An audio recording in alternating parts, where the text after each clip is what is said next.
The Philippines is a predominantly Christian nation. In fact, it is among the few countries in Asia in which Christianity is the dominant religion.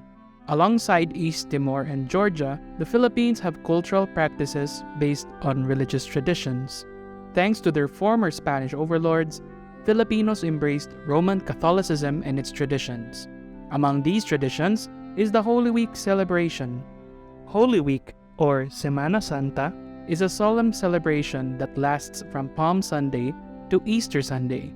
This is also the week when most Filipinos either head to church or head to the beach. But despite the solemn rituals practiced by the Catholic Church, Filipinos also have some bizarre practices during Holy Week, which persists to this day. So today we will be looking at some weird facts about Semana Santa in the Philippines. But before we get started, make sure to subscribe to the Kabilin Center channel. It will help us create more content for you. Now, are you ready to be penitent?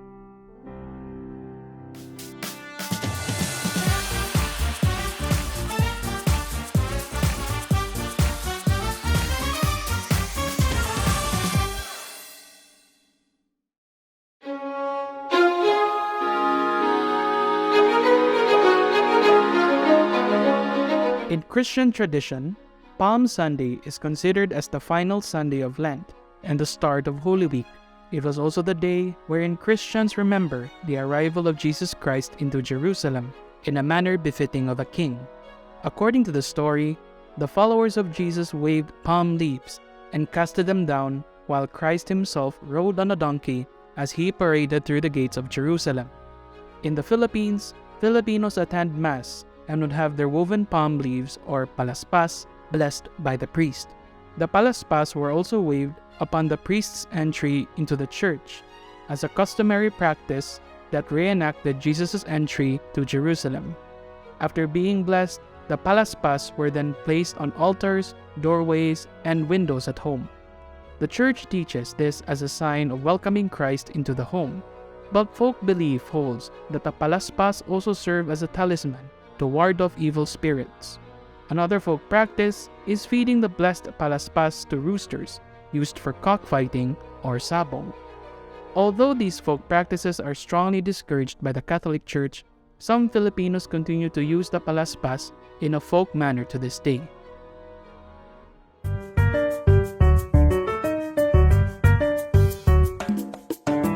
You probably heard about the practice of fasting, or taking food in moderation, and especially abstaining from meat.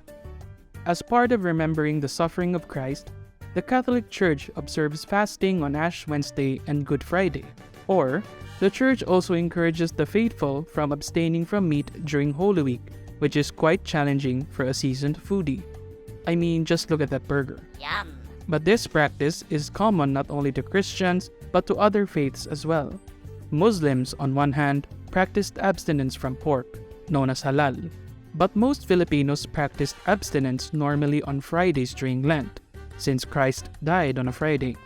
So, what are possible alternatives to meat that could be eaten during Holy Week, you might ask? Well, there is always fish and chips.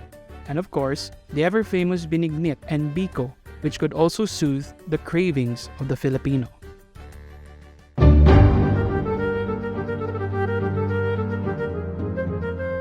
Holy Week has always been timed with the season of summer in the Philippines. The beautiful beaches in the country are just the icing to the cake. But if you're thinking about cooling off in a pool or beach during Christ's passing, well, think again. According to folk superstition, taking a bath after 3 in the afternoon during Good Friday and Black Saturday are considered bad luck. Anyone who bathes, swims, or even does laundry during Christ's death is said to be befallen by evil and ill fortune. But for those who badly need a bath for their health, fear not. There is a certain superstitious loophole which allows people to take a bath on the prohibited time but only for health reasons. On the other hand, taking a bath during Easter is considered holy. Some superstitions also state that rainwater during Easter is considered holy and has healing powers. So for those who plan to head to the beach for the Holy Week holidays, you have been warned.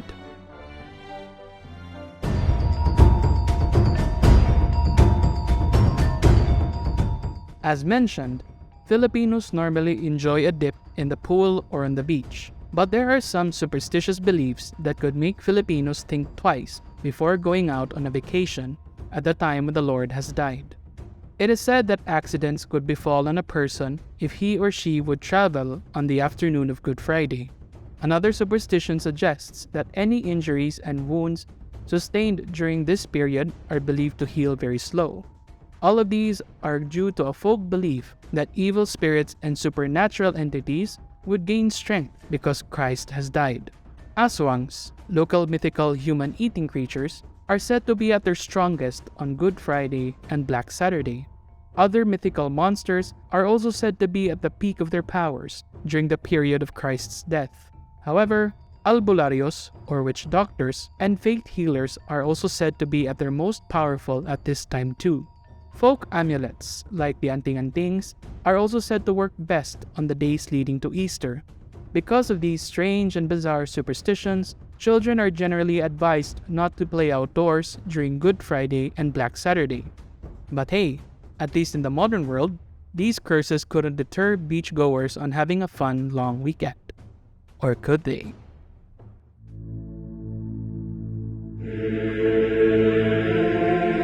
It has been an old practice for extreme penitents to whip themselves with a reed or a rope, or to endure the same sufferings which Christ endured. In the Philippines, we take it a step further. Penitent Filipinos continue to practice several unique Holy Week traditions that date back to colonial times. Among these traditions involve self-flagellation and passion plays. The Cenaculo is a unique play which reenacts the passion, death, and resurrection of Jesus Christ. The play would traditionally be performed for a total of 8 nights for the entire duration of the Holy Week, culminating on Easter. Talk about a production nightmare. Actors recreate scenes of the suffering of Christ in the hands of the Romans. The actor playing Christ really does have to endure the cross-carrying, whipping, and finally, being nailed to a wooden cross. Although the crucifixion part is quite mellow compared to an actual crucifixion, the scene when stainless steel nails are hammered to the actor's hand could still make one cringe. But if you think this practice is too extreme, then you haven't seen penitentia. Penitentia, or penance, is the practice of men and women self-flagellating as an act of penitence. Bamboo strips tied at the end of a rope are normally used for the whipping. These penitents parade through the city or town and then stop in front of a church. They then lie down on the concrete. Although these extreme acts of devotion are still practiced today, the church already discourages these practices, citing that penance could be better attained by prayer and self-reflection.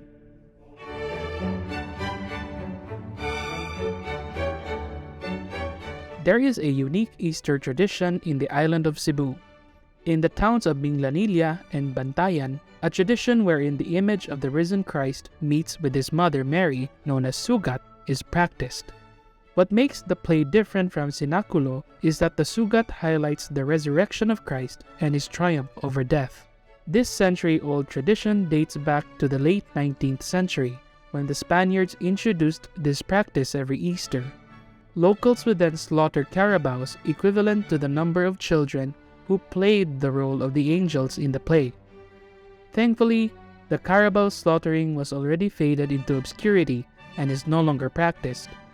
The Sugat starts with the solemn meeting of the image of the risen Christ with the image of the sorrowful Virgin Mary, who is wearing a black veil. Then an angel, depicted by a child actor, removes the black veil of the Virgin when the two images meet. This symbolizes the end of the sorrow of the Blessed Virgin Mary after Christ's death. The Easter Sunday dawn mass follows after. In some instances, aerial stunts are introduced, wherein actors, playing as angels, are suspended mid-air to look as if they are flying. The town of Minglanilla, Cebu celebrates the Sugat tradition in their Kabanhawan Festival. The Sugat of the town remains to be one of the most popular tourist attractions in Cebu. Because of their centuries-old practice and colorful dance pageantry, Minglanilla has been dubbed the Sugat capital of the province. So what do you think about these bizarre Semana Santa practices? Let us know your thoughts in the comments down below. Remember to like, comment, and subscribe to the Kabilin Center channel for more interesting facts you would like to hear about. And we hope to see you in the next episode.